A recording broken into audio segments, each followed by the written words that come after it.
everyone. Welcome back to the Learn English podcast. I'm Jessica, and as always, I'm joined by Alex. Hey everyone, thanks for tuning in. So today we're talking about something that every English learner, actually every learner in general, struggles with: wasting time. Yeah, we've all been there. You want to learn faster, so you study for hours, but somehow you don't really feel any better. Exactly. You put in the time, but not always the right kind of time.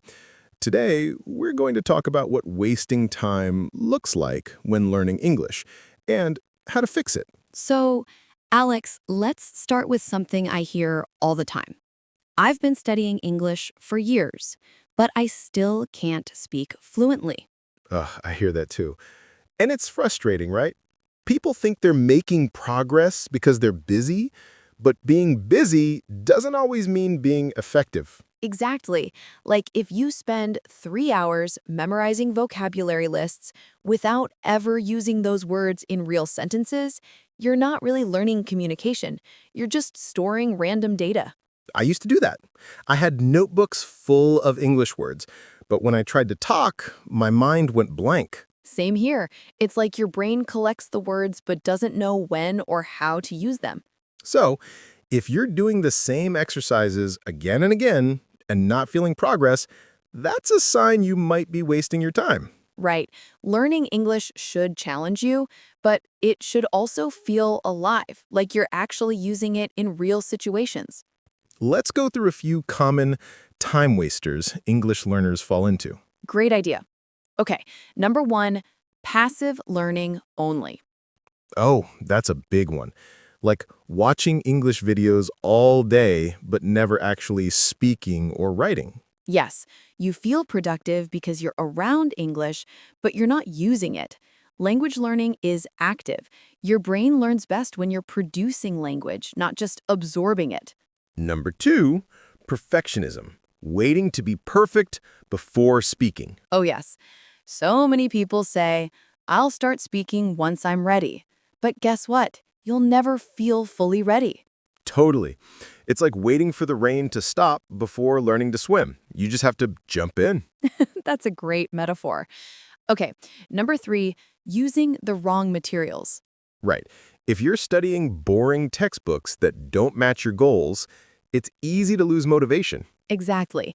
If your goal is to speak fluently, you don't need to spend hours on old grammar drills. You need real conversations, real context. And number four, inconsistency. Learning hard for 1 week, then disappearing for 2. The classic Monday motivation problem. The key is small, steady effort.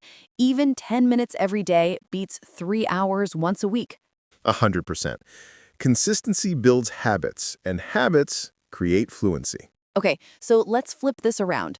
What does smart learning look like? Number one, active practice. Speak, write, and use English as much as you can, even if it's talking to yourself. I actually recommend that.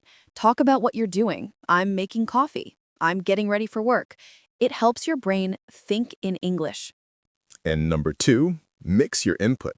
Don't just listen to lessons, listen to stories, interviews, songs, things that make you curious. Yes, when you enjoy what you're listening to, you remember it better.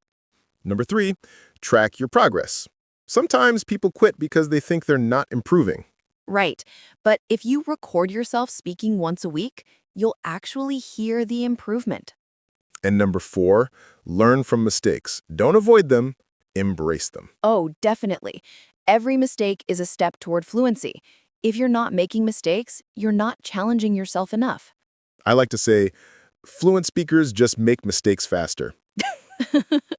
That's so true. You know, I remember one of our listeners, Maria from Spain. She told us she used to study English grammar for years, but couldn't speak a full sentence. Oh yeah, I remember that email. Then she changed her strategy. She started listening to podcasts like ours, shadowing what she heard, and speaking out loud every day for 5 minutes. And within 6 months, she said she could finally have full conversations with confidence. That's the power of smart time. She didn't add more hours, she just changed how she used them. I had a similar experience with a student from Brazil. He watched English movies without subtitles. At first, he understood almost nothing, but after 2 months, his listening skills skyrocketed. That's a great point. Discomfort means growth. If it feels a little hard, you're doing something right. Let's finish with some quick practical tips for using your time wisely when learning English. Okay, tip one, set a clear goal. Instead of saying, I want to improve my English, say, I want to hold a 10-minute conversation by the end of the month. Love that. Tip 2, use the 3-3-3 rule. 3 minutes of listening, 3 minutes of speaking, and 3 minutes of writing every day. Nice and simple.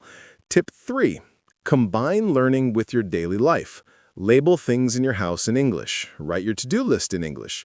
Even think in English while you cook. Tip 4, find a community. Join an online English group or Discord channel. Having someone to talk to keeps you accountable. And finally, reward yourself. Learning a language is hard work. Celebrate your progress. Yeah, even small wins matter. You understood a new word today? That's awesome. You ordered food in English for the first time? That's huge. So, if you've been feeling like you're wasting time learning English, you're not alone. But now you know how to turn that time into real progress. Speak more, listen smart, stay consistent, and most importantly, enjoy the journey. Because every minute you spend learning English the right way brings you closer to fluency. Thanks for listening to the Learn English podcast. If you enjoyed this episode, share it, subscribe, and leave us a comment. We love hearing from you. Both say, see you next time.